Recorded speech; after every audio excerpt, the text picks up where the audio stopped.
I created a community for ticket resellers. Hi, I'm AP The Plug, a successful ticket reseller. I've helped several people start their own online ticket business. Now I'm offering you access to our exclusive membership program, complete with resources, tools, and coaching to help you succeed. With our program, you can earn extra income, enjoy a flexible schedule, and follow proven strategies to succeed. Don't wait.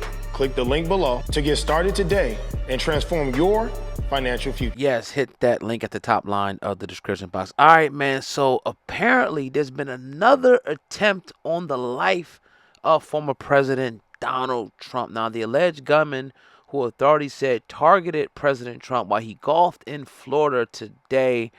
Now, this guy is being, identified as Ryan Wesley Rowe, 58. And he said he has a lengthy criminal record from North Carolina.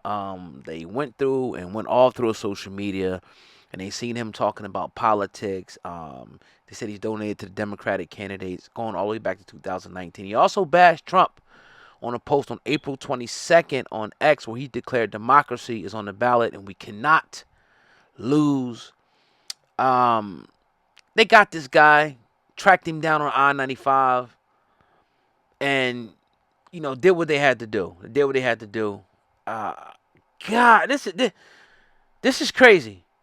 This is crazy information to be coming out, because we've seen the first time, which, as you can see, the media is such a propaganda machine. Like, for a week they talked about it. After that, you don't hear anything about it. The first person that grazed Trump's ear, did he have a funeral? More about his family. It's funny how the media just stopped talking about it. Like, it never actually happened. There's pictures flooding the internet right now of the alleged shooter right now. Ralph is his name. Look, I'm going to tell you what I think. I'm going to tell you what I think about the situation, because to me, it's telling me everything I need to know. It is letting me know everything that I need to know history. Let history be your best teacher. Please, let history be your best teacher, and look at former presidents, people that the social order of America deemed threats, from whatever group, whatever race they may be. How did it end up for them? For 99.5% of them. How? You already know. We seen in Malcolm X's. We seen in Martin Luther King's. We seen, different examples of anyone that would try to disrupt, the elite or the powers that be or the power structures plan. Best believe there's a plan in place. A country is not going to ever be ran just on a whim. A country's going to have a plan. A country's going to have an agenda on what they want to do. Look at Muammar Gaddafi. Some of the things that he did. Now, some people demonize the man. Some people think he's the second coming of Christ. All I urge people to do is do that research on what he actually did for Libya. Yes, he had some questionable things. Some people thought he was a tyrant. But he did some things that you will probably... It's going to be eye-opening if you actually look into what his ultimate goal was. He was dragged through the streets. Ended up with bullets all in his body, right? So, look, when I say that it tells me everything I need to know, what I mean is that why? I got to ask myself the question, why? Why was Malcolm X killed? Why was Martin Luther King killed? Why was Fred Hampton killed? Why were, go down a list of people. Why were they killed? Why? Why was former President Donald Trump, why are they trying to, whoever and whatever, trying to take this guy out on two different occasions? Why? You have to ask yourself the question. Then you kind of couple that with, okay, he ain't really the typical politician. He's a billionaire businessman who says some questionable things at times. We can concede to that. But he follows his own agenda. I just can't see anybody coming in like this dude, man, is like, and obviously, they both lied to us. Let's keep it a buck. They both lied. Kamala lied, I think 15 times in that debate, which is crazy because it's another story that came out, which is a whole nother issue about a whistleblower saying she was fed the questions and whatever. Let's stay on topic, though. this dude, Donald Trump, like, anti this, anti that, anti that, not following his own rules, following his own playbook. He's not seeing the difference between him and Kamala Harris is Kamala Harris is gonna do exactly what the power structure tells her to do. Look, you need to say this, don't answer this question, don't do this, follow the script. Trump could have something on a teleprompter and say what the hell he feels. That's the difference. The other thing is, let's look at how the country was ran when he had his 4 years in office. Now, I'm not going to say it was perfect. A pandemic hit and all of that. But like I said, look at the numbers. Look at the economy numbers. Look at everything that was happening then. It wasn't no crazy wars. It wasn't no crazy stuff going on.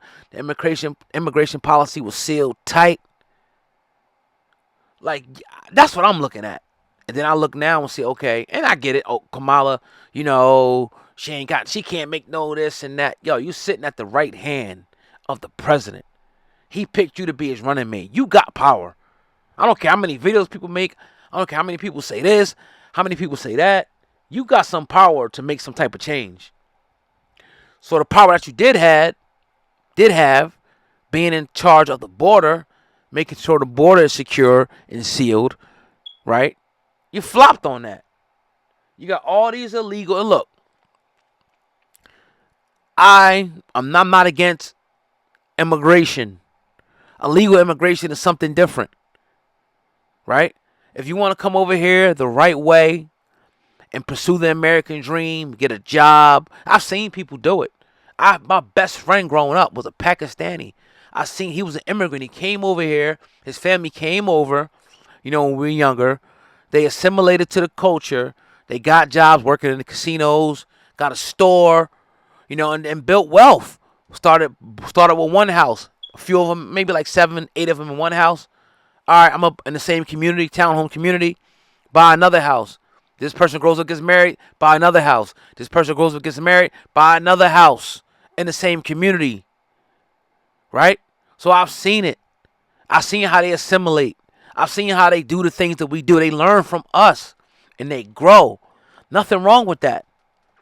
Nothing wrong with that. I support it. Start getting stores, whatever they do. Gas stations, Dunkin' Donuts, Subways, just doing the thing. And we know about this. I mean, come on. We were the originators of all this. Black Wall Street and things like that, and even predating that. It's when people come over here illegally and they begin to take the place of people that have worked their whole lives, blood, sweat, and tears, that come here legally. That people that are naturalized citizens, I should say, that are here. And they can't get a job because they gave it to this person, because they trying to cut prices, because the president of the United States is taxing people so high, along with Kamala Harris wanting to raise the corporate tax rate from 21 to 28%. That's going to hurt you, even if you're not making more than $400,000, because your employer is making more than $400,000. If his prices are too high, if he's paying too much taxes, he's going to cut back on employers and employees. It affects you. It's a trickle-down effect, right? So these are the things that we have to be talking about. These are the things we have to, really deal with. So they come over here, and I can have some illegal immigrants that work, under the table. I ain't got to pay. It costs to run a payroll, ADP, pay all that, paychecks. It costs. You got to pay the employer's taxes, the employee's taxes, 401k, health benefits. So if I could just throw you two G's a week, 2 G's a week, if you're on a payroll as opposed to illegal, let's say 1 G a week. You get 1 G a week. Illegal. Boom, that's it. Right? I can write it off for whatever I want to write it off for. If you're on the books, that 1 G turns to $1,500 a week. Yes. Damn near $1,500. Taxes, this, and this, and this, and that. FICA, all this stuff. That's $1,500 a week. So you cutting prices, right? You're hiring illegal people, but that's a person that's been a naturalized citizen who worked their ass off, that went through all the hells in North America, that can't get that particular job.